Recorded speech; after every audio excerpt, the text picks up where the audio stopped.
Hoje nós viemos aqui apresentar o trabalho com o tema Litispendência e Coisa Julgada, os seus efeitos do processo sobre o direito material. A apresentação ela vai ser dividida por mim, Ana Vitória, por José Davi e Maria Gabriela. Eu vou iniciar falando um pouco do que é a litispendência. A litispendência ela é um instituto de direito processual que ocorre quando duas partes dá entrada em um mesmo processo. Como assim? Ocorre quando uma pessoa só ela dá entrada querendo recorrer na justiça com a mesma causa, com o mesmo pedido, sendo que essa ação já está sendo tramitada.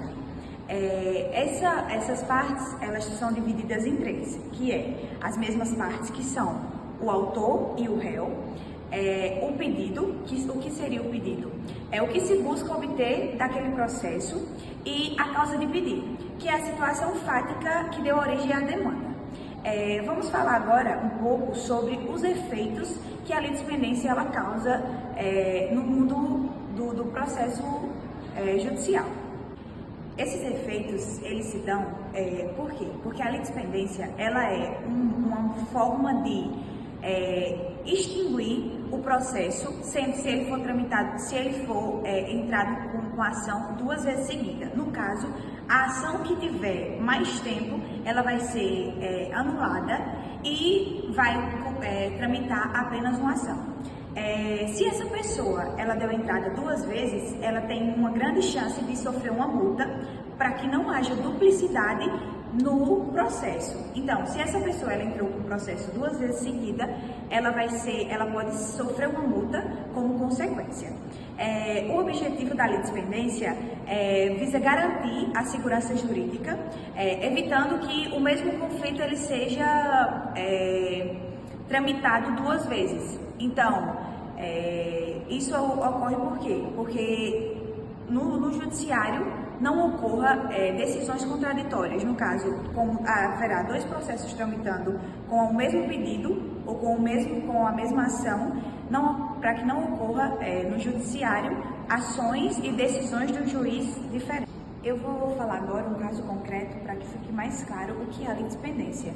Em uma ação em que João ele ajuiza contra Maria, alegando danos morais por difamação em redes sociais, e logo em seguida esse processo ele já está sendo tramitado, já está passando em juízo, e com uma semana depois João ele vai lá e vai entrar com outra ação judicial, alegando o mesmo pedido, as mesmas coisas que já foi pedido na ação anterior.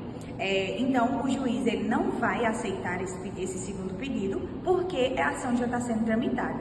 Então ele vai suspender a segunda ação, o segundo pedido, para manter a primeira, e se for visto e alegado que houve uma coisa de mau caráter, eles estão agindo com má fé, essa ação eles podem ser indenizados por isso. Maria Gabriela vai falar sobre coisa julgada. Coisa julgada é o que torna a decisão judicial imutável e indiscutível, se tornando no âmbito do mesmo processo ou de outros processos, se tornando não mais ser modificada pelas partes ou pelo judiciário, salvo em exceções excepcionais previstas em lei. Agora eu vou falar sobre os efeitos da coisa julgada. O primeiro efeito é a imutabilidade, que a decisão não pode mais ser modificada no que o processo foi proferido.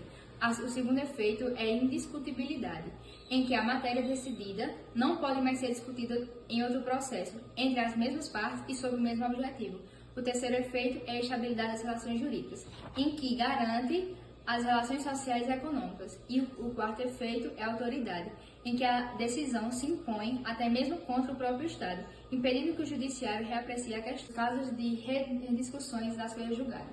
O primeiro caso é a ação rescisória, que permite desconstruir a sentença transitada em julgado nos seguintes casos: quando ocorre um erro de fato, que é quando o fato inexistente que foi considerado, ou fato inexistente que não foi considerado; quando a decisão foi dada com base em provas falsas; quando houver violação manifesta à norma jurídica; e quando proferida por juiz impedido ou absolutamente incompetente. Um exemplo hipotético é quando João é condenado a pagar a indenização com base em documento falso apresentado por Maria. Após a tramitação em julgado, João descobre a falsidade do documento e ajuiza uma ação rescisória para desconstruir a sentença. É o caso julgado inconstitucional. É quando o STF admite que, em caso de flagrante inconstitucional, a coisa julgada pode ser relativizada, especialmente quando viola cláusulas fundamentais da nossa Constituição. Um exemplo é uma sentença que, já transitada em julgado, determina a cassação de aposentadorias de servidores com base em uma lei, depois declarada inconstitucional pelo STF. Nesse caso, é possível pleitar a revisão da decisão, mesmo após o trânsito em julgado. O terceiro caso é ações de Estado de interesse público, quando se trata de relações de trato sucessivo ou situações que se modificam com o tempo.